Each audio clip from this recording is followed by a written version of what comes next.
Pernah lihat transmigrator sengenes ini? Masuk ke dunia novel, malah kena skakmat telak oleh si karakter utama pria. Setelah tewas di tangannya, dia malah reinkarnasi jadi bocil 6 tahun. Pagi-pagi buta, lonceng sekte 10.000 pedang berdentang kencang. Dentangannya membawa niat pedang tajam yang menyapu seluruh penjuru sekte. Saat suara itu mencapai puncak pedang dingin, sesosok mungil di ranjang berteriak frustrasi. Lonceng bodoh itu bunyi lagi? Ganggu tidur cantikku saja. Lalu dia tersadar. Sekte 10.000 pedang. Apa yang terjadi? Yuan Chu menatap tangan mungilnya dengan syok berat. Bukannya si karakter utama sudah membunuhku, kenapa setengah kekuatanku lenyap? Dia segera merapal cermin air dengan energi spiritualnya menatap pantulan dirinya yang menciut. Otak Yuan Chu mendadak lemot. Kalau begini aku bakal digeprek si ML dalam sekejap. Tiba-tiba seorang pelayan cantik masuk membungkuk.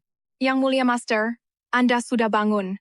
Master Sekte memanggil semua Master Puncak ke aula pertemuan untuk membahas ujian rekrutmen mendatang. Mari saya bantu berpakaian. Yuan Chu menatap gadis itu dengan linglung. Xiao Chu, benarkah itu kamu? Matanya menyapu ruangan. Dekorasi ini benar-benar tidak asing. Inilah Istana Pedang Dingin, tempat tinggalnya sebagai penguasa puncak pedang dingin. Yuan Chu menatap Xiao Chu lekat-lekat. Xiao Chu, tahun ini umurku berapa? Xiao Chu mematung sejenak, heran dengan pertanyaan aneh itu sebelum menjawab. Yang mulia Master. Umur, Anda 6 tahun. Wajah Yuan Chu langsung mendung. Semua tahu ranah kultivasi terbagi dari pemurnian Qi, pembentukan fondasi, inti emas, nascent soul, dan seterusnya. Menembus tiap tahap butuh akumulasi waktu yang sangat lama. Bahkan si jenius paling berbakat pun butuh setidaknya 1 abad untuk mencapai tahap nascent soul. Dan nascent soul termuda dalam sejarah baru berumur 6 tahun. Orang itu adalah aku, Yuan Chu, Master Puncak Pedang Dingin. Ini bukan pencapaian kaleng-kaleng. Saat aku 3 tahun, ibuku memakai teknik terlarang untuk memindahkan seluruh basis kultivasinya ke dalam tubuhku, memaksaku berubah dari bocah biasa menjadi kultivator tingkat nascent soul. Harganya adalah nyawanya sendiri. Pikiran itu membuat Yuan Chu menyeringai girang. Aku level nascent soul sekarang. Dan Ye Chen Yuan pasti masih jadi bocah ingusan di tahap pemurnian Qi. Geprek dia sekarang mah gampang banget. Dia tertawa licik. Hehehe. Tanpa pikir panjang dia menyambar pedang terbangnya siap menyergap kesempatan emas ini. Tapi saat sampai di pintu, Xiao Chu menghadangnya. Yang mulia Master, mau pergi kemana? Xiao Chu tampak cemas. Master Sekte sudah menunggu untuk membahas ujian. Yuan Chu hanya mengibaskan tangannya. Rapat? Mau bahas apa sama bocil sepertiku? Detik berikutnya, dia melesat dengan pedangnya demi menyelamatkan dunia. Yuan Chu bersenandung kecil sambil terbang menuju kampung halaman sang karakter utama. Di sebuah halaman kumuh, dia melihat seorang bocah sedang dikejar oleh seorang pria. Dia tersadar, itu si karakter utama. Yuan Chu segera menyembunyikan hawa keberadaannya di balik awan. Wow! Dia bergumam, tak menyangka Ye Chen Yuan yang perkasa punya masa kecil seburam ini. Pria itu menghunuskan pedang ke arah dantian Ye Chen Yuan. Dengan inti hancur, Ye Chen Yuan tumbang bersimbah darah. Melihat jasad keluarganya bergelimpangan karena ulahnya, air matanya pun tumpah. Amarah di hati dan rasa sakit dari dantian yang hancur membuatnya mengepalkan tinju erat-erat. Kalau aku selamat, takkan kubiarkan siapapun yang sudah menghinaku tetap hidup. Pria itu, bosan dengan permainannya, mengangkat pedang untuk tebasan terakhir. Tapi sedetik kemudian, dia mendadak ambruk, membuat Ye Chen Yuan melongo. Ternyata itu ulah Yuan Chu. Dia tak tahan melihat adegan itu. Berani-beraninya berandalan ini. Lu pikir lu siapa? Kalau Ye Chen Yuan harus mati, dia harus mati di tanganku. Gak ada yang boleh nyolong mangsaku? Sadar telah diselamatkan? Ye Chen Yuan segera tersentak dari syoknya dan berlutut ke arah Yuan Chu. Terima kasih. Yang mulia, Yuan Chu menatapnya remeh. Dengan dantian hancur, dia hanyalah seorang cacat. Sulit percaya ini pahlawan OP dari masa laluku. Pikirnya, kupu banget dia sekarang. Tapi pahlawan tetaplah pahlawan. Bagi kultivator, dantian hancur adalah siksaan yang tak terbayangkan. Namun dia bisa tenang secepat ini. Tekadnya gila sih. Yuan Chu pun teringat misinya. Dia berubah wujud menjadi wanita berbaju merah dan turun dari langit, mendarat tepat di depan Ye Chen Yuan. Tekanan aura nascent soul terpancar darinya. Ye Chen Yuan merasa seperti perahu kecil di tengah badai. Yuan Chu berucap, bocah, mutiara langit itu harus jadi milikku, tapi ia telah mengikat jiwamu. Hanya kematianmu yang bisa melepaskannya. Ada kata-kata terakhir? Langit mulai menangis, mengiringi keputusasaan Ye Chen Yuan saat dia berusaha bangkit dengan bibir berdarah. Di hadapannya berdiri sang ahli nascent soul. Dengan dantian yang hancur, mustahil baginya untuk melarikan diri dari maut. Andai dantianku utuh pun, pelarian ini sia-sia. Kematian sudah mengincarku dari segala sisi, tak ada jalan keluar. Bunuh aja aku sekarang, tak ada lagi yang perlu diungkapkan. Melihat ketegarannya, hati Yuan Shu mendadak goyah. Hampir saja dia mengampuninya, tapi dia harus mati. Saat serangan melesat, Ye Chen Yuan memejamkan mata pasrah. Dia menunggu maut menjemput, namun rasa sakit itu tak kunjung tiba. Perlahan dia membuka mata dalam kebingungan. Isi kepala Yuan Shu sulit ditebak. Dia menghentikan serangannya. Sebuah rencana licik mulai terlintas di benaknya secara tiba-tiba. Membunuhnya sekarang terlalu membosankan. Lebih baik memanfaatkannya. Bagaimanapun dia adalah sang karakter utama di dunia ini. Harta karun dewa selalu mendekatinya. Jika dia mati, siapa tahu akan muncul sosok terpilih lainnya yang lebih merepotkan. Hei Boka, mau jadi muridku? Jika setuju aku akan bermurah hati dan melepaskan nyawamu kali ini juga. Anggap saja semua kengerian ini tak pernah terjadi. Ye Chen Yuan terpaku. Apakah kita pernah bertemu sebelumnya? Dia bingung mengapa kultivator hebat ini mendadak berubah pikiran. Dari ingin membunuhnya demi harta dewa yang sakti, menjadi sangat ingin mengangkatnya sebagai murid. Padahal dia hanyalah seorang cacat sekarang. Yuan Shu mendengus kesal melihat keraguannya. Jangan banyak tanya, sekarang aku melindungimu. Dan saat kau kuat nanti, giliranmu melindungiku. Paham tidak? Harta kita bagi 70-30. Kau dapat 30, aku 70. Tolak, dan kau mati sekarang. Tapi jika kau setuju, memulihkan dantianmu itu perkara mudah. Aku bisa membereskannya dalam sekejap mata saja. Herbal pemulih dantian adalah pusaka langit yang sangat langka. Bagaimana mungkin dia bisa menjanjikannya dengan begitu enteng? Yuan Shu mulai kesal karena kebisuannya. Dasar Boka nakal, jangan sok jual mahal. Kau mau jadi muridku atau tidak? Jika menolak, akan kuhabisi kau sekarang juga. Dia ingin membunuhku tadi, tapi sekarang malah menawarkan tawaran gila ini. Apakah ini jebakan? Pikir Ye Chen Yuan, lalu menggeleng. Dia tahu mutiara langit bersemayam di dalam tubuhku yang lemah ini. Dia bisa saja membunuhku dengan mudah, tapi tidak dilakukannya. Lagi pula apa yang diinginkan dari seorang cacat. Dia berhenti ragu dan segera berlutut. Murid memberi hormat pada guru. Yuan Shu kegirangan melihat Ye Chen Yuan akhirnya tunduk. Kini aku adalah guru sang pahlawan. Dengan perlindungannya di masa depan, siapa yang berani macam-macam denganku nanti? Dia segera menjaga wibawa dan berkata dengan nada serius. Bangkitlah, wahai muridku yang baik. Hanya dengan mantra sederhana, luka-luka Ye Chen Yuan lenyap. Yuan Shu kemudian melepas wujud transformasinya saat itu juga. Ilusi wanita itu memudar, menampakkan gadis kecil secantik boneka porselen. Ye Chen Yuan pun hanya bisa terbelalak heran melihatnya. Inikah yang mulia itu? Dia ingat bahwa cultivator Nascent Soul memang bisa merombak bentuk tubuh mereka sesuka hati. Guruku ini, sanggup aneh, memilih wujud seorang anak kecil. Yuan Shu kemudian mengarahkan jari mungilnya tepat ke arahnya. Dengan suara cempreng khas anak-anak, dia berkata, mulai saat ini, kau resmi menjadi murid kesayanganku selamanya. Pertama, kita akan memulihkan dantianmu, tapi kita harus bergerak cepat sebelum semuanya terlambat bagi kita. Ujian sekte akan dimulai dalam beberapa hari dan kau wajib ikut. Menang atau kalah bukan masalah bagiku, kau akan tetap menjadi satu-satunya murid terakhirku. Tanpa disadari, ucapan sederhana Yuan Shu itu begitu sangat bermakna. Kata-katanya mengalirkan kehangatan yang mendalam ke dalam lubuk hati Ye Chen Yuan yang telah lama membeku. Saat tiba waktunya pergi, Ye Chen Yuan memohon untuk menguburkan keluarganya. Yuan Shu hanya menunggu dengan tenang di pohon. Melihatnya berlutut di depan nisan. Dahulu dia putra pemimpin klan, namun diperlakukan lebih rendah dari pelayan rendahan. Saat diusir, dia hampir mati kelaparan. Tanpa kebaikan orang-orang ini, dia mungkin sudah menjadi tulang belulang belaka. Ye Chen Yuan bersumpah di depan makam akan membalas dendam dengan darah seluruh anggota klan Hun Yuan tanpa ampun. Dia bangkit dan berlari ke arah Yuan Shu. Melihat kemurungan muridnya, Yuan Shu pun melompat turun dari dahan pohon. Dia mendekat dan menepuk bahunya dengan lembut. Dengar baik-baik Yuan kecil, ucapnya mencoba menghibur suasana. Perpisahan memang tak terelakkan, tapi jadikan rasa sakit ini sebagai bahan bakar ambisimu untuk menjadi jauh lebih kuat.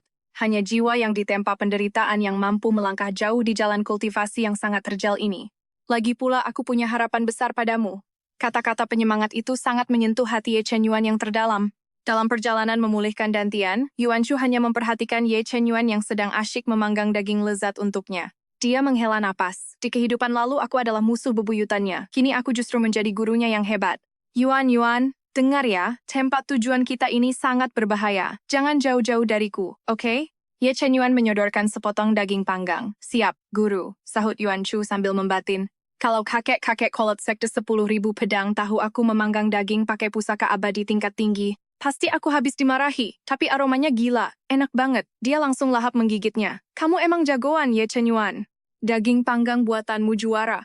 Melihat wajah mungilnya belepotan lemak, Ye Chen Yuan spontan mengambil sapu tangan. Lalu mengusap pipinya lembut. Guru, asal-usulmu sebenarnya dari mana? Tak sengaja, jemari Yuan Chu menyentuh tangannya. Sontak dia mematung. Hampir lupa.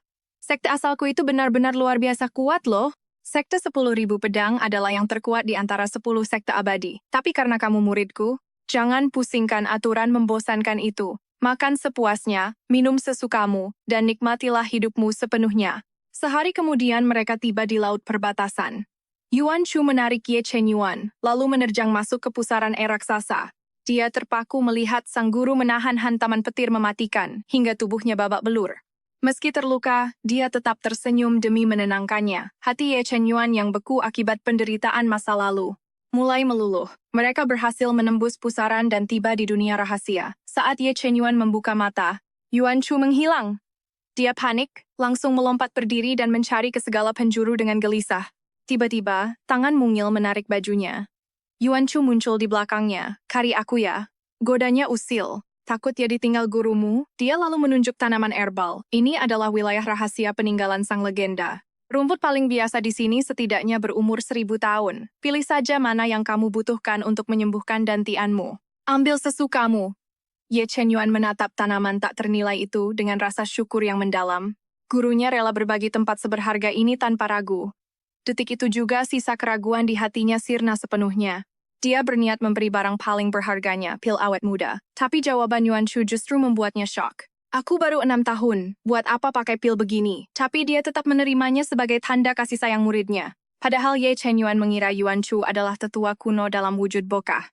Dia masih tak percaya kalau umurnya baru 6 tahun. Yuan Chu menceritakan perjuangannya mencapai tingkat Nascent Soul. Cerita itu membuatnya merasa senasib. Rasa simpati dan keinginan kuat untuk melindunginya pun mulai bergejolak. Guru semalang diriku, aku harus menjaganya. Dia pun mengeluarkan kartu as terakhirnya dari dalam tubuh, yaitu Mutiara Langit, untuk dibagi kepemilikannya. Jika dia mati, Yuan Chu akan menjadi penguasa barunya. Namun Yuan Chu menolak dengan wajah serius. Mutiara Langit ini kartu matimu, jangan sembarang diberikan. Nanti kamu bisa celaka tanpa tahu sebabnya. Kalau memang mau memberi sesuatu, berikan saja aku sebuah cermin. Janji ya, nanti berikan cermin itu padaku. Apapun yang guru inginkan pasti akan kuberikan. Jawabnya mantap. Selesai mengumpulkan herbal, Ye Chen Yuan sadar dia belum bisa mengolahnya. Pil pemulih dantian itu tingkat 6. Itu jauh melampaui kemampuannya. Yuan Chu punya ide. Bukankah ketua sekte itu alkemis tingkat 6? Tanpa buang waktu, mereka segera kembali ke sekte 10.000 pedang membawa semua bahan itu. Sesampainya di sana, dia menitipkan muridnya pada Xiao Chu, lalu pergi menemui ketua sekte untuk meminta bantuan. Belum juga masuk, suara teriakan murka sang ketua sekte sudah terdengar. Namun Yuan Chu tahu dia hanya khawatir. Yuan Chu langsung mengaku salah sambil menyusun rencana akting sedih, agar sang paman luluh dan mau membantu. Aku salah, kekuatanku belum stabil. Aku bisa saja tertangkap dan dijadikan bahan pil kalau ceroboh. Aku janji takkan mengulanginya lagi. Paman ketua sekte, tolong jangan hukum aku meditasi tertutup ya. Mendengar Yuan Chu mengucapkan semua omelannya sendiri, kemarahan sang ketua sekte langsung menguap. Tapi karena telanjur berteriak di depan para murid, dia merasa gengsi kalau tidak memberi hukuman. Saat ingin bicara, dia melihat mata bulat Yuan Chu berkaca-kaca penuh harap, benar-benar tampang yang memelas. Meski tahu itu cuman akting, keimutannya tak tertahankan. Dia langsung memalingkan wajah sambil terbatuk canggung. Kamu dihukum merenung di gua penyesalan selama 1 hari saja. Murid-murid lain bergumam iri. Enak banget ya punya paman ketua sekte, hukumannya jadi ringan sekali. Hukuman setahun jadi sehari. Yuan Chu tak peduli dengan nyinyiran mereka, dia punya agenda lain. Begitu melihat kemarahan pamannya mereda, dia langsung melancarkan serangan muka imut tahap selanjutnya. Akhirnya, dia mengaku telah membawa orang asing masuk, padahal sekte 10.000 pedang sangat mengharamkan kehadiran orang luar. Amarah ketua sekte yang baru saja padam kini kembali membara. Yuan Chu segera memohon akan mematuhi aturan, namun saat berbicara, suaranya mulai bergetar penuh duka. Master Nascent Soul lain bebas memiliki murid, tapi semua orang justru menjauhiku karena situasiku. Di gunung luas ini hanya Xiao Chu titipan ibu yang menemaniku. Kini, akhirnya kudapatkan seseorang yang bersedia menjadi muridku. Jika kakek menolak, tak ada lagi yang akan percaya padaku. Melihatnya mulai terisak, sang ketua sekte pun langsung menjadi kelimpungan. Kasihan sekali nasib gadis ini, pikirnya. Mau tak mau, dia harus meluangkan waktu membimbing Boka itu demi sang cucu. Sadar pancingannya berhasil sesuai rencana, Yuan Shu pun segera melancarkan permintaan pemungkas yang sudah dia siapkan sejak tadi. Kali ini dia benar-benar melunjak. Ketua sekte mengepalkan tangan kuat-kuat, berusaha keras meredam amarah yang kembali memuncak di dadanya. Akhirnya, dia bertekuk lutut lagi di hadapan taktik keimutan Yuan Shu dan setuju untuk segera meracik pil pemulih dantian untuknya. Sementara itu, setelah berganti pakaian baru, Ye Chen Yuan kini tampak sangat tampan dan menawan, hingga mempesona Xiao Chu sepenuhnya. Karena Yuan Shu tak kunjung kembali, Ye Chen Yuan pun mengetahui kabar mengejutkan dari Xiao Chu, bahwa sang guru akan dihukum karena membawanya tanpa izin. Kekhawatiran mulai menghantuinya hingga tiba-tiba sebuah keajaiban muncul. Yuan Shu muncul dengan penuh percaya diri di hadapan mereka. Yuan, semuanya beres. Cepat mendaftar sekarang juga, lalu bersiaplah menghadapi ujian rekrutmen. Saat Ye Chen Yuan mulai memulihkan dantiannya, Yuan Shu berdiri tegak menjaga di depan pintu. Mendadak serangan iblis dalam menghantamnya hingga nyaris gagal. Namun berkat bantuan Yuan Shu, dia berhasil bangkit dan mengatasinya. Hingga dantiannya pun utuh kembali. Yuan Shu menggenggam tangannya girang. Luar biasa. Akhirnya luka di tubuhmu itu sembuh total. Kini Xiao Chu tak perlu cemas kau akan dipukuli besok dan aku pun akhirnya bisa merasa tenang sekarang. Namun Ye Chen Yuan tak mendengar sepatah kata pun. Dia terlalu terpaku pada genggaman tangannya hingga jantungnya berpacu sangat hebat. Guru baru berusia 6 tahun, aku tak boleh berpikiran macam-macam, batinnya mengingatkan diri sendiri berkali-kali di dalam hati. Yuan Shu berniat membawanya ke tempat rahasia, dan sekejap kemudian, mereka telah tiba di depan altar roh yang agung. Dia merapal mantra sakti di atas permukaan air, hingga sebuah kotak indah muncul. Yuan Shu mengambilnya, sempat ragu sejenak, sebelum akhirnya menyerahkannya pada Ye Chen Yuan. Getaran energi spiritual yang sangat dahsyat terpancar kuat dari dalam kotak tersebut. Guru, ini terlalu berharga untukku. Yuan Shu mendesah pelan. Terima saja. Ada jiwa lain yang bersemayam di tubuhmu, kan? Pengakuan itu sontak mengejutkan Ye Chen Yuan. Itulah Tetua Li, jiwa ahli legendaris yang tersegel kuat dalam mutiara langit, seorang pengrajin sekaligus alkemis kuno ternama. Bagaimana guru bisa tahu? Tentu saja karena Yuan Shu adalah seorang transmigran hebat. Sumsum roh 10.000 tahun ini adalah nutrisi terbaik bagi jiwa. Cukup satu tetes kecil saja dari cairan ini, bisa melesatkan indera spiritualmu sekaligus membangkitkan jiwa di dalammu, agar dia bisa membantumu saat ujian rekrutmen nanti. Dengan begitu aku tidak perlu cemas lagi. Sesampainya di kamar, Yuan Shu segera membantunya memurnikan setengah tetes sumsum roh. Benar saja, indera spiritualnya melonjak drastis hingga setingkat kultivator foundation establishment. Setelah berjuang keras semalaman suntuk, Yuan Shu yang kelelahan pun pamit untuk tidur. Menatap kepergian gurunya, hati Ye Chen Yuan terasa hangat. Tiba-tiba saja, berkat asupan sumsum roh tersebut, Tetua Li akhirnya bangkit, dan tak henti-hentinya memuji nasib keberuntungan Ye Chen Yuan. Karena telah menemukan sosok guru yang luar biasa, Ye Chen Yuan sadar bahwa bertemu dan menjadi muridnya adalah anugerah terbesar. Karena itulah, dia bertekad bulat untuk resmi menjadi muridnya, dan tidak akan membiarkan kesempatan emas ini lepas begitu saja. Hanya dengan meraih juara pertama, dia bisa membalas semua kebaikan gurunya. Di arena ujian sekte 10.000 pedang, Tetua Li terus mengawasi persaingan di belakang Ye Chen Yuan. Nak, dunia kultivasi ini dipenuhi oleh para master yang tersembunyi. Sangat penting untuk menyimpan kartu asmu. Lagi pula, kau hanya butuh masuk 100 besar saja untuk bergabung di sini. Mengapa kau begitu terobsesi jadi juara pertama? Padahal semua talenta hebat sudah diincar oleh para master puncak lainnya. Jika kau sampai melukai salah satu dari mereka, itu hanya akan mendatangkan masalah besar bagi guru kecilmu itu nantinya. Aturan sekte menyatakan bahwa sang juara pertama berhak memilih siapa yang akan menjadi gurunya secara bebas dan mutlak. Boka ini rupanya takut ada orang lain yang mendahuluinya memilih Yuan Shu. Meski sebenarnya, siapa yang sudi melakukannya? Siapa yang mau menjadi murid Bokah berusia 6 tahun? Babak penyisihan pun dimulai saat Yuan Shu mengamati dari atas. Kompetisi sekelas ini hanyalah permainan kecil bagi sang tokoh utama. Dia pasti akan dengan mudah menembus peringkat 100 besar. Namun suasana yang membosankan membuat Yuan Shu jatuh tertidur. Shu kecil, bangunlah sejenak, panggil seseorang tiba-tiba kepadanya. Di mana murid yang begitu engkau banggakan itu? Tanya ketua sekte yang sontak mengejutkannya. Oh, dia ada di sana. Dia di bawah sana ketua. Pemuda berjubah biru dengan belati hitam itu.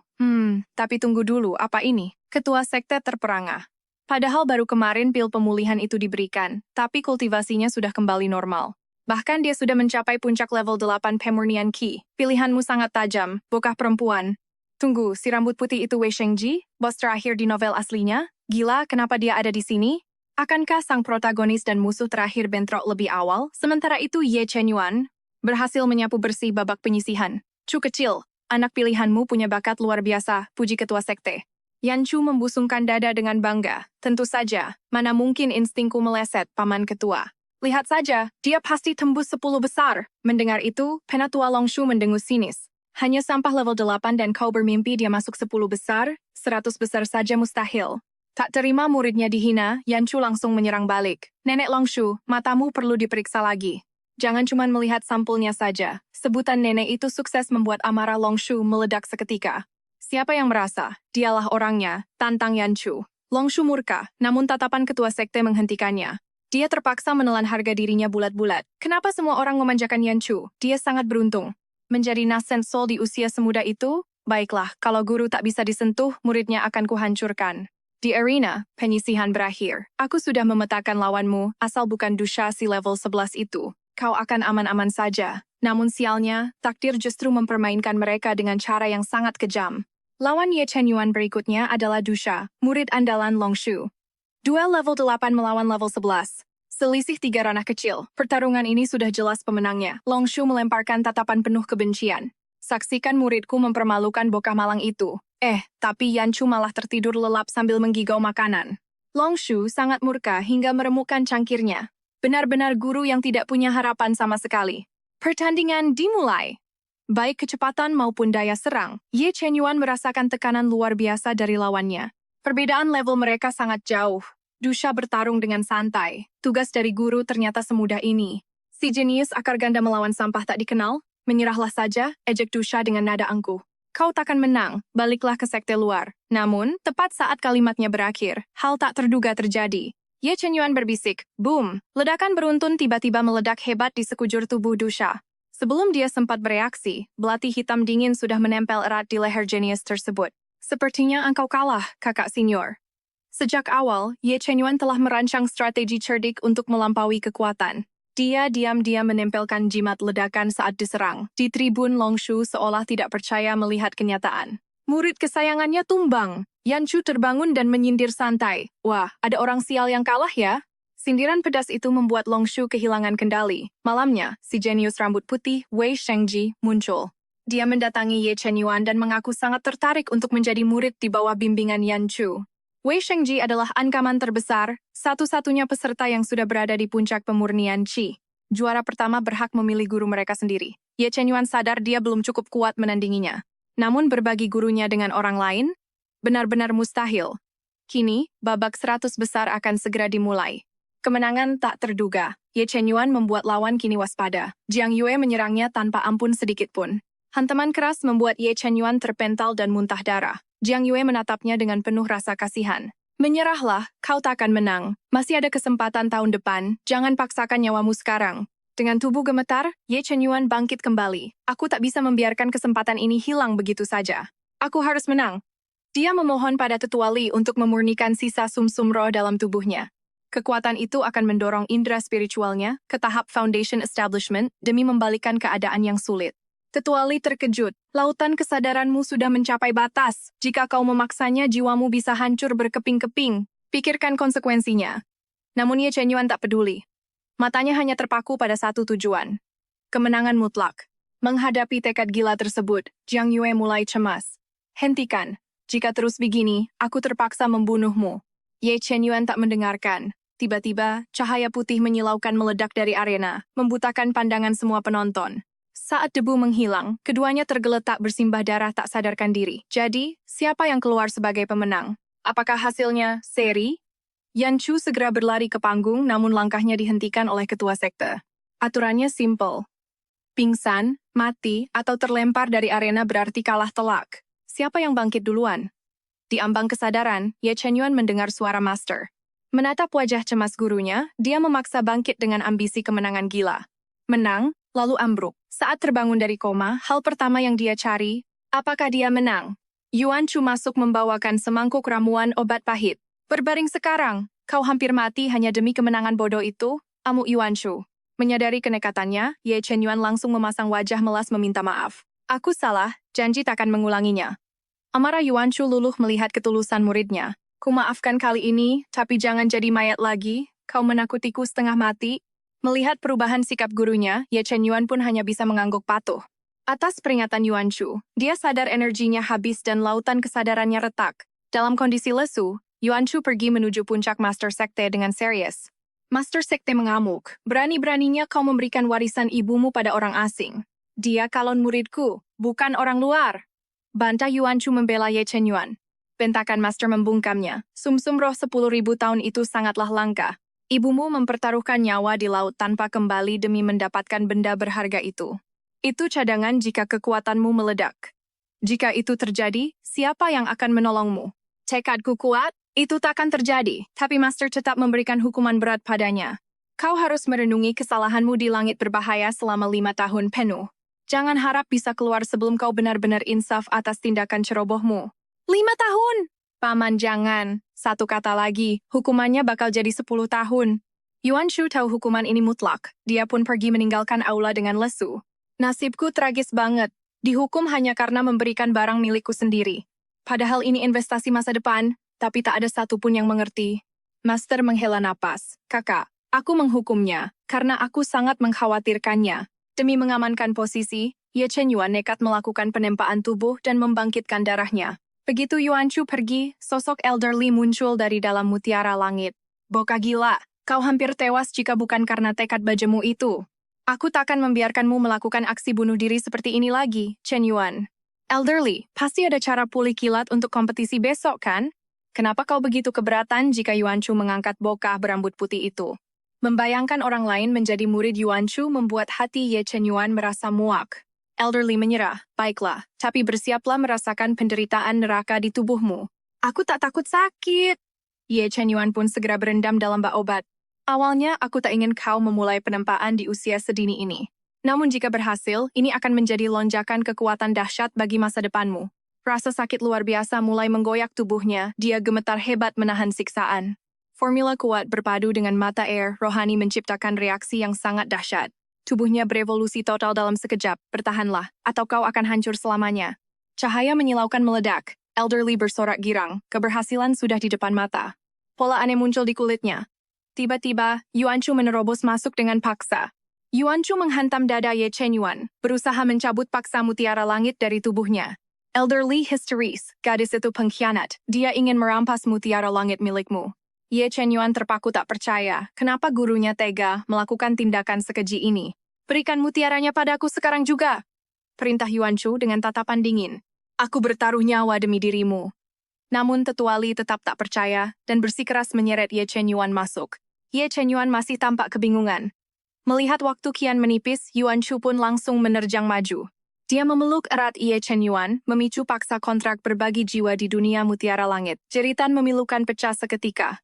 Darah mulai merembes dari kulitnya, seiring pola-pola aneh yang menjalar layar ke seluruh tubuhnya.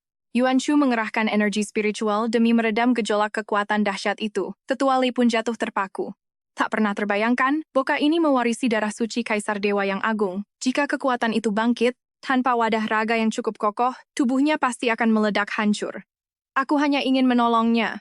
Tindakannya nyaris merenggut nyawa Ye Chen Yuan. Setelah kondisi mulai stabil, Tetua Li mendekat dengan penuh penyesalan. Dia bertanya takut-takut, namun Yuanshu sudah telanjur naik pitam. Kau sudah bersamanya begitu lama. Apa kau tidak sadar, dia punya bakat tersembunyi? Garis keturunan langka biasanya selalu memberikan pertanda. Bagaimana aku tahu dia punya darah Kaisar Dewa yang tersembunyi sempurna, bela sang tetua. Lalu bagaimana dengan penempaan raga itu? Dia masih kecil. Yuanshu membentak dengan penuh amarah. Tak ingin terus disalahkan, Tetua Li akhirnya membeberkan alasan mengapa Ye Chen Yuan begitu nekat bertaruh nyawa. Dia mengambil risiko sebesar itu hanya demi dirimu. Seketika, lidah Yuanshu mendadak terasa keluh. Ada rasa hangat yang menjalar di hatinya, padahal selama ini dia hanya memanfaatkan kesetiaan Ye Chen Yuan. Tak disangka, si bodoh itu rela mati untuknya. Sungguh seorang murid yang sangat tulus. Saat terbangun, hal pertama yang dicari Ye Chen Yuan adalah gurunya. Dia bahkan tak peduli kekuatannya meningkat. Begitu tahu sang guru berada di upacara pembukaan, dia segera berlari menuju arena kompetisi. Di sana, Yuanshu terlihat sedang berbincang dengan raut wajah yang penuh dengan kekhawatiran. Kenapa kau kemari? Istirahatlah. Guru, aku sudah pulih sepenuhnya, jangan merasa cemas lagi. Yuan Shu segera memeriksa nadinya. Meski raganya membaik, masih ada sisa energi aneh yang tertinggal. Sentuhan mendadak itu memicu debaran kencang di dada Ye Chen Yuan. Yuan Shu pun menatapnya dengan heran. Kenapa wajahmu merah sekali? Hanya. Cuaca di sini sangat panas, guru, jawabnya dengan gugup. Takut rahasia hatinya terbongkar, dia segera mengalihkan pembicaraan sebelum jantungnya berdegup semakin kencang. Dia berjanji tak akan memaksakan diri lagi. Melihat tekad kuatnya, Yuan Shu pun akhirnya luluh. Tiba-tiba, sebuah ide muncul di benak Ye Chen Yuan untuk menyingkirkan saingannya Wei Shengji. Dia langsung menawarkan sebuah kesepakatan. Wei Shengji memberi isyarat agar dia langsung ke intinya. Jika kau juara 1, aku ingin engkau tidak memilih Yuan Shu sebagai gurumu, tegas Ye Chen Yuan. Imbalannya adalah pasokan pil tanpa batas serta 2 senjata roh tingkat tinggi di masa depan. Ye Chen Yuan benar-benar terlihat seperti sultan kaya raya. Wei Shengji pun seketika merasa sangat tergiur. Lagi pula, dia hanya mengincar sumber daya. Menolak tawaran sebesar ini tentu saja adalah kebodohan nyata. Khawatir Ye Chen Yuan akan berubah pikiran, dia segera setuju. Beban besar pun kini terangkat. Lawan yang tersisa bukan lagi tandingannya. Dia menghabiskan siang untuk bertarung dan malam untuk berlatih. Kemenangan demi kemenangan diraih hingga babak final. Di arena, kedua petarung itu saling tatap tajam. Wei Shengji sadar betul bahwa sosok di hadapannya ini bukanlah lawan yang bisa diremehkan. Dia menyerang lebih dulu, muncul di belakang Ye Chen Yuan dengan tebasan pedang yang sangat mematikan. Namun, Ye Chen Yuan menangkisnya secepat kilat. Benturan hebat itu memicu ledakan debu ke udara. Wei Shengji terus menekan, namun Ye Chen Yuan menghindar dengan sangat lincah. Mereka terus bertukar serangan. Wei Shengji mulai merasakan ada yang janggal. Kenapa dia bisa mengimbangi kekuatanku dengan sangat mudah? Kegelisahan mulai menghantuinya. Dia pun mempercepat serangannya demi mengakhiri pertarungan ini dengan segera. Tapi Ye Chen Yuan tetap tenang. Serangan baliknya justru terasa semakin kuat, tajam, dan mematikan. Niat pedangnya kian menusuk. Apa yang terjadi? Apa dia sudah membaca setiap gerakanku? Wei Shengji seolah tak percaya. Tebasan pedangnya kembali dimentahkan dengan sangat mudah oleh lawannya. Kenyataan pahit kini menghantamnya. Musuhnya seolah sudah tahu kemana pedangnya akan mengarah selanjutnya. Dengan wajah yang pucat pasi, dia bertanya, "Bagaimana kau bisa memahami teknikku sedalam ini?" Dia mengamati setiap gerak-gerikmu tanpa celah. Berkat ingatan fotografis serta bantuan mutiara langit, dia berhasil menghafal sekaligus mematahkan seluruh teknik Wei Shengji. 1 hari di dunia nyata, setara dengan 1 bulan di dalam mutiara langit. Namun tanpa bakat jenius dan kegigihan, hal itu mustahil dilakukan. Saat Wei Shengji masih terpaku, Ye Chen Yuan melesat maju dan 1 serangan dahsyatnya mementalkan senjata lawan. Dengan begitu, Ye Chen Yuan resmi menjadi juara pertama. Tiba-tiba, sang Master Sekte menawarkan diri untuk menjadikannya murid pribadi. Seluruh penonton langsung gempar, bahkan Yuan Shu pun dibuat melongo. "Paman Master Sekte, apa paman berniat membajak muridku tepat di depan mataku?" Padahal upacara pemilihan bahkan belum resmi dimulai, tapi sang Master Sekte sudah mulai bergerak duluan. Namun jawaban Ye Chen Yuan justru bikin semua orang syok. Dia berlutut, dan dengan hormat menolak tawaran menggiurkan sang Master Sekte. Kemudian, saat para Master Puncak lainnya mulai berebut merayunya, Ye Chen Yuan tetap teguh pada pendiriannya dan berkata, "Aku bertarung hingga final hanya untuk satu tujuan, yaitu menjadi murid dari 1 orang saja, Master Puncak Pedang Dingin, Yuan Shu. Aku berharap sang guru bersedia menerimaku." Suasana jadi makin liar. Semua orang mengira Ye Chen Yuan sedang membuang masa depannya yang cerah. Lagi pula, Master Puncak Pedang Dingin hanyalah bocah 6 tahun, nasen sol palsu yang mustahil bisa mengajarinya apapun. Yuan Shu menghampiri Ye Chen Yuan dengan wajah bingung. Padahal dia sudah bilang akan menjadikannya murid. Jadi buat apa dia berjuang keras demi gelar juara 1? Dia bukan tipe orang yang suka pamer, tapi Ye Chen Yuan justru tersenyum lebar. "Karena aku ingin semua orang sadar bahwa hanya yang terbaiklah yang layak menjadi muridmu." Setiap kali orang di Sekte 10.000 Pedang membicarakan Yuan Shu, mereka selalu penuh hinaan dan rasa iri. Mereka iri pada ibunya, tapi memandang rendah dirinya. Karena dianggap hanya mengandalkan kekuatan luar. Mana mungkin bocah 6 tahun bisa mencapai Nasen Sol? Orang waras takkan sudi jadi muridnya. Itulah alasan Ye Chen Yuan harus menang. Dia ingin dunia tahu bahwa tidak sembarang orang bisa berguru pada Yuan Shu. Dan saat Yuan Shu memilih murid, dia hanya akan mengambil yang terkuat. Yuan Shu tersenyum, menepuk bahu Ye Chen Yuan, lalu mengumumkan dengan lantang, "Mulai hari ini, Ye Chen Yuan adalah satu-satunya murid di puncak pedang dinginku, sekaligus murid terakhirku selamanya." Ye Chen Yuan langsung menjawab tegas. Murid Ye Chen Yuan memberi hormat pada guru. Bersamanya, apapun yang dia lakukan, aku tak pernah merasa jengah. Hanya dengan menatapnya, detak jantungku menggila tak keruan. Inikah rasanya jatuh cinta? Namun tepat saat ujian usai, Yuan Shu tersentak teringat hukuman meditasi 5 tahun yang menantinya. Sambil menahan tangis, dia berpesan pada Xiao Chu. Aku pergi merenung dulu. Selama aku absen, tolong jaga Yuan baik-baik ya. Saat itulah Ye Chen Yuan baru menyadari dari Xiao Chu bahwa sumsum roh tersebut sebenarnya sangat dibutuhkan oleh sang guru. Demi nyawanya sendiri, satu bagian telah terpakai. Aku bersumpah akan mencari pusaka yang jauh lebih hebat demi menjamin keselamatan master selamanya. Jika sisa sumsum roh itu dikembalikan, mungkinkah hukuman sang master dicabut? Apalagi itu adalah kenang-kenangan berharga dari ibundanya. Seharusnya aku tak pernah menerimanya sejak awal. Saat pikirannya berkecamuk hebat, Xiao Chu kebetulan hendak mengantarkan makanan untuk Yuan Shu. Ye Chen Yuan pun menawarkan diri membawakannya. Sambil melamun, langkah kakinya membawa kotak makanan itu sampai ke puncak langit berbahaya. Yuan Shu yang harusnya merenung, malah langsung melesat keluar gua begitu mencium aroma makanan yang menggoda selera. Ye Chen Yuan menyodorkan kembali sumsum roh itu. Ini pemberian ibumu, aku tak layak menyimpannya. Namun Yuan Shu justru tegas menolaknya. Hadiah haram ditarik lagi. Lagi pula jika kau belum butuh, Tetua Li bisa memakainya. Tenang saja, perjalananku masih sangat panjang. Simpan saja dulu. Menyadari muridnya ingin mendebat, dia segera membelokkan topik. Mastermu yang menggemaskan ini sudah lapar berat. Apa kau tega membiarkanku kelaparan begini? Saat hidangan tersaji, tiba-tiba Yuan Shu teringat kalau Ye Chen Yuan mungkin saja belum menyentuh makanan sedikit pun. Dengan lincah, dia menyumpitkan kemilan ke mulut Ye Chen Yuan sambil bertanya, apakah rasanya lezat? Bukannya makan, wajah Ye Chen Yuan justru memerah padam. Dia baru saja melakukan ciuman tidak langsung lewat sumpit sang master. Perut kenyang, hati senang saatnya tidur siang. Yuan Shu menepuk perut mungilnya lalu segera meringkuk di balik selimut hangat. Dalam sekejap dia pun terlelap. Suasana gua mendadak sunyi, hanya menyisakan igauan manis dari bibir mungil Yuan Shu. Ye Chen Yuan terpaku di sisi ranjang. Menatap wajah damai itu, suhu tubuhnya meningkat dan jantungnya mulai berpacu liar. Seolah terhipnotis, dia mencondongkan wajahnya perlahan. Namun, tepat sebelum misinya berhasil, sebuah suara pekikan mengejutkan terdengar. Kau gila ya, dia itu anak berumur 6 tahun. Jangan-jangan kau benar-benar menaruh hati padanya. Ye Chen Yuan gelagapan. Dia teringat kecupan hangat ibunya dulu. Sensasi yang membuatnya merasa sangat dicintai dan begitu berharga. Aku hanya ingin master merasakan kasih sayang yang sama. Namun sepertinya Boka ini masih terlalu polos untuk mengerti. Benar-benar tak mengerti. Tetua Li menghela napas, mulai menceramahinya soal etika dan tata krama. Antara pria dan wanita, perilaku itu cuma buat pasangan kultivasi. Tindakanmu tadi benar-benar gak sopan tahu. Jadi sebagai murid, aku nggak boleh hormat ke guru kayak gitu. Ya enggak lah, tapi Chen Yuan tetap bingung. Apa sih pasangan kultivasi itu? Pikirannya mulai traveling ke hal aneh, tapi langsung dia tepis jauh-jauh. Yang dia tahu cuma satu. Harus makin kuat demi bisa dampingi gurunya. 5 tahun berlalu sekejap mata. Hal pertama yang Yuan Shu lihat pasca semadi adalah sekumpulan preman yang mau nyulik cewek muda.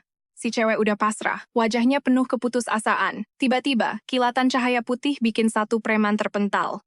Ye Chen Yuan muncul dengan gaya cool. Guruku mau orang ini. Tapi, namanya penjahat pasti banyak bacot. Belum kelar ngancam, para preman itu langsung dibantai kilat. Cukup satu kata pergi dari Chen Yuan. Mereka kocar-kacir. Mukanya yang tadi sangar langsung berubah ceria pas natap Yuan Shu. Tapi sang guru malah inget cewek malang tadi. Dia bantu cewek itu berdiri. Ayo bangun, santai aja. Si cewek langsung genggam tangan Yuan Shu penuh semangat. Pahlawan, apa kalian mau ke kediaman keluarga Zhou? Lihat gurunya gandengan sama orang lain, Chen Yuan langsung bete. Ye Chen Yuan bener-bener kesel. Guru, kita ada misi, ayo cabut. Tapi Yuan Shu nggak dengerin sama sekali. Kami mau ke ulta leluhur Zhou. Pahlawan, jangan ke sana. Cewek itu memohon dengan sangat. Aku dulu pelayan di sana, tapi tetua mereka naksir dan mau jadiin aku selir buat kultivasi ganda. Meski metodenya aman, pria itu udah 300 tahun, sedangkan aku baru 30 tahun. Yuan Shu kaget. 30? Serius? Kamu kayak umur 15. Aduh, pahlawan imut banget sih. Bahaya banget kalau ke sana. Tenang, nggak apa-apa. Kita ini murid sekte 10.000 pedang. Gak bakal ada masalah.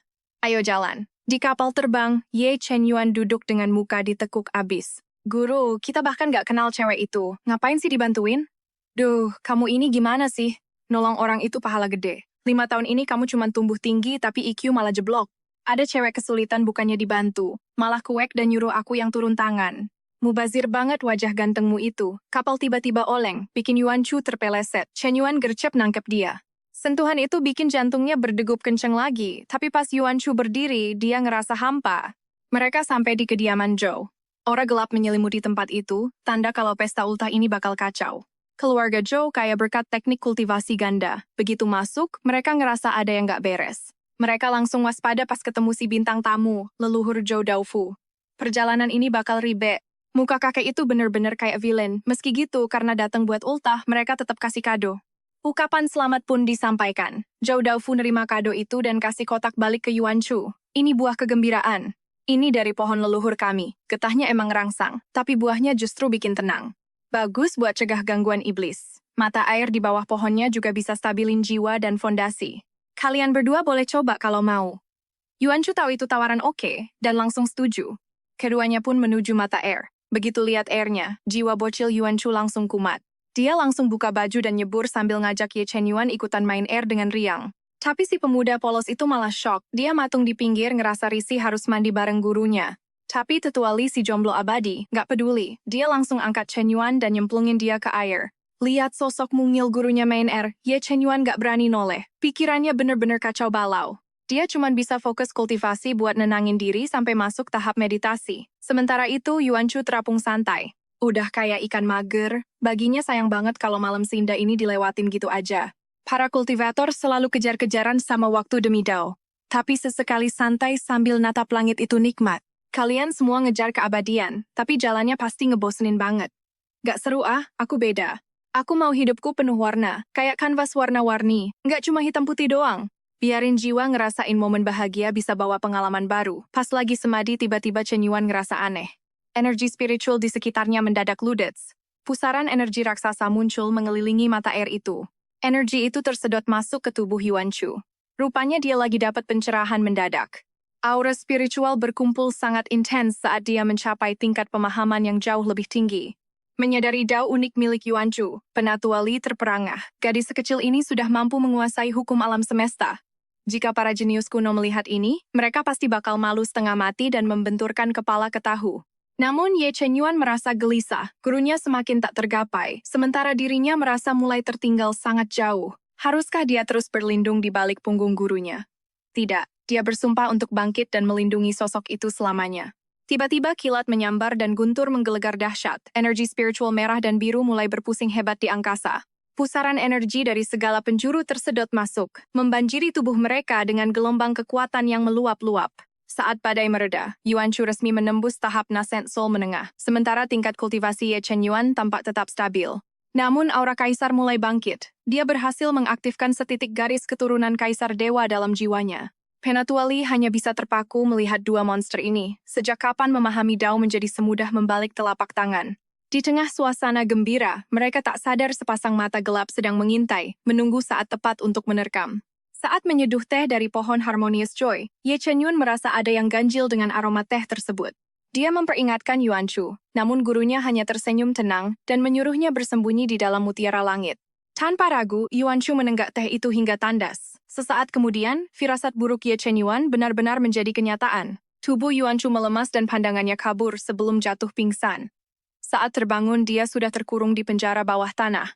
Terjebak dalam formasi pengunci yin. Dia terkejut melihat Ye Chen Yuan ada di sampingnya. Yuan Chu meledak dalam amarah. Kenapa kau bodoh sekali? Sudah kau bilang tunggu di mutiara langit, tapi kau malah ikut tertangkap dan terluka lagi. Dengan lembut, Ye Chen Yuan mengusap kepalanya. Mana mungkin aku membiarkan guru menghadapi bahaya mematikan ini sendirian? Di tengah momen haru itu, Zhou Daofu muncul. Dia kaget Yuan Chu sadar begitu cepat, namun tetap merasa menang. Sejak awal, pria licik ini sudah mengincar tubuh Nascent Soul Yuan Chu yang masih sangat muda dan murni. Dia berniat menumbalkan gadis itu demi memperpanjang usianya. Dalam kondisi terantai, Ye Chen Yuan meraung penuh amarah besar. Zhou Daofu, apa kau tak takut dihancurkan oleh sekte 10.000 pedang? Zhou Daofu hanya menyeringai meremehkan. Dulu aku takut, tapi sekarang aku punya kalian. Awalnya aku hanya menginginkan gadis itu untuk umur panjang. Tapi ternyata kau punya garis keturunan Kaisar Dewa. Aku akan mengambil alih tubuhmu dan membiarkanmu mati menggantikanku. Tawa jahatnya pecah saat dia mulai menyerap esensi kekuatan Yuan Chu secara paksa tanpa belas kasihan sedikit pun. Melihat itu, Ye Chen Yuan memberontak, liar. Hatinya hancur melihat Zhou Daofu menyentuh gurunya, sementara dia tak berdaya. Jika aku melepaskan segel Kaisar Dewa sekarang, mampukah aku membunuhnya? Pikirnya dengan penuh rasa keputusasaan. Penatua Li segera memperingatkan. Jangan gila. Jika kau melakukannya, tubuhmu akan meledak dan engkau akan mati seketika. Biar mati pun akan kupastikan tangannya terpotong dulu. Tawa gila Zhou Daofu menggema membayangkan masa depan kejayaannya. Pernah dengar tentang Schrödinger? Tiba-tiba Yuan Shu yang tadinya tak sadarkan diri membuka mata dengan tatapan sangat dingin. Suaranya tenang namun mematikan, menatap Zhou Daofu seolah pria itu hanyalah mayat berjalan yang sedang menunggu ajal. Tanpa membuang waktu, dia meluncurkan serangan dahsyat tepat ke dada Zhou Daofu hingga musuhnya memuntahkan darah segar. Kau sudah minum teh itu, bagaimana bisa kau bergerak? Teriaknya panik. Yuan Shu hanya tersenyum sinis penuh kemenangan. Tekadku lebih kokoh dari pilar dewa. Kau pikir ilusi murahan bisa mengurungku? Aku hanya berpura-pura demi menjebakmu.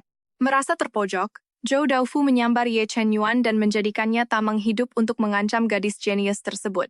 Berhenti atau boka ini mati. Yuan Shu mendesah berat dan menarik serangannya. Lepaskan Yuan, baru kita bicara. Melihat lawannya goyah, Zhou Daofu semakin melunjak. Dia menuntut Yuan Shu segera pergi atau nyawa sanderanya melayang. Di dalam hati Yuan Shu mendidih. Beraninya kau menyentuh milikku. Kau akan membayar mahal untuk setiap inci luka padanya. Dia mengeluarkan jimat kecepatan tingkat 7 yang bisa memindahkan seseorang ribuan mil ke tempat yang tak terlacak. Namun dasar penjahat serakah, Zhou Daofu tak hanya ingin kabur, dia ingin membawa Ye Chenyuan sebagai sandera permanen. Tiba-tiba, ledakan dahsyat terdengar dibarengi jeritan kesakitan. Saat asap menghilang, satu lengan Zhou Daofu telah lenyap berserakan. Yuan Shu segera menghampiri Ye Chenyuan. Ternyata jimat yang dia berikan tadi adalah jebakan maut untuk mengelabui si tua bangka. Dia tak menyangka pria itu begitu tamak hingga ingin membawa Yuan. Segera saja, Yuan Shu meringkus Zhou Daofu. Sambil mengirim pesan ke sekte untuk membersihkan kekacauan, dia menatap Ye Chenyuan yang masih diliputi haus darah. Mata pemuda itu berkilat tajam ke arah Zhou Daofu. Baginya hanya kehilangan satu lengan masih terlalu ringan bagi bajingan itu. Karena sudah dirugikan, bukankah wajar meminta ganti rugi? Tanpa ragu, Yuan Shu mencabut seluruh pohon Harmonious Joy hingga ke akarnya. Sayang banget buahnya terbuang sia-sia gara-gara tuannya yang serakah. Ye Chenyuan gak mau kalah, dia langsung keluarin buah merah sihirnya. Sinsin Rong diberikan, Yuan Shu girang banget. Itu baru muridku. Dia cuma senyum pasrah. Cuma Ye Chenyuan yang bisa manjain gurunya. Habis bikin geger di kediaman Zhou, ketua sekte malah ngamuk besar. Yuan Shu dihukum pengasingan 3 tahun lagi. Dia jelas nggak terima. Misi kelar tapi malah dihukum, mana ada keadilan di dunia ini. Oga banget dikurung dunia luar jauh lebih seru dan menantang. Akhirnya mereka kabur demi latihan. Aku tahu semua rahasia keberuntungan. Sebagai gurunya, kita bakal sikat semua peluang legendaris itu bersama. Bagi hasil 70-30, petualangan kocak mereka pun dimulai. Si pemeran utama emang hoki, titik nadi kaisar dewanya terbuka. Mereka nemu tempat pas buat dia naik ke tahap selanjutnya. Yuan Shu dan Tetua Li jagain dia pas lagi proses terobosan. Tetua panik dia bakal gagal, tapi Yuan Shu malah santai rebahan. Yakin aja sama Yuan, dia nggak mungkin gagal kan? Tiba-tiba ada teriakan, "Heh, penyihir, mau lari kemana kamu?" Yuan Shu ngintip drama, si rambut merah lagi maki-maki cewek. Dia nuduh si cewek selingkuh, kapaknya siap buat nebas maut. Duar, kilat nyambar, ada yang lagi kena hukuman langit sekarang. Ternyata cewek itu Ji Hongyan, sang putri iblis legendaris. Dia langsung jatuh cinta pas lihat kegagahan Ye Chenyuan tadi. Ganteng banget. Kau ini beneran tipe idamanku banget sih. Lupa lagi berantem, matanya cuman fokus ke wajah si tampan. 32 sambaran, harusnya sih ujian kenaikan ini beres. Tapi langit malah makin gelap, awan hitamnya makin terasa mengerikan. Si rambut merah lari ketakutan gara-gara hawa maut yang gila. Yuan Shu sadar, ini bencana 49 level Nasen Soul. Satu sambaran dahsyat langsung menghantam tubuh Ye Chenyuan. Sakit banget. Dia teriak kenceng nahan rasa sakit yang gak masuk akal. Si putri iblis ngenes, kawok seganteng itu bakal mati sia-sia. Dia coba lempar jimat penangkal petir, berharap bisa sedikit menolong. Jimatnya langsung jadi abu, nggak mempan lawan petir level dewa. Tetua Li panik luar biasa. Kalau begini dia bisa mati. Kalau dihentiin kultivasinya hancur, kita harus gimana sekarang dong? Chenyuan ambruk tak berdaya. Petir maut berikutnya siap buat menghancurkan. Tapi tiba-tiba, Yuan Shu pasang badan buat ngelindungin murid kesayangannya. Dia nanggung semua sengatan kilat, Chenyuan beneran merasa sangat ketakutan. Dia nggak mau lihat gurunya menderita demi nyawa dia sendiri. Pergi guru! Tapi tangan kecil Yuan Shu malah makin erat. Aku bakal hadapi ini bersamamu. Jangan konyol, cepatlah pergi. Satu demi satu petir langit menghajar telak tubuh kecilnya. Rasanya menyakitkan, tapi sebagai guru aku harus tetap melindunginya. Nggak sakit kok, dia maksa senyum biar muridnya nggak khawatir. Pikiran Ye Chenyuan kosong, dia langsung pergi mencari makanan hutan. Tak disangka, Ji Hongyan muncul lagi. Wanita ini benar-benar agresif, seolah haus perhatian pria seumur hidupnya. Walau diabaikan, dia terus menempel manja dan tiba-tiba melompat dari air demi mengejutkan cowok itu. Dia berbisik sensual di telinganya, "Sinting." Siapa juga yang sudi masuk ke air keruh menjijikkan begitu? Berusaha tetap tenang, dia mulai menyalakan api. Master sedang menunggu makanan, jadi dia harus bergerak cepat.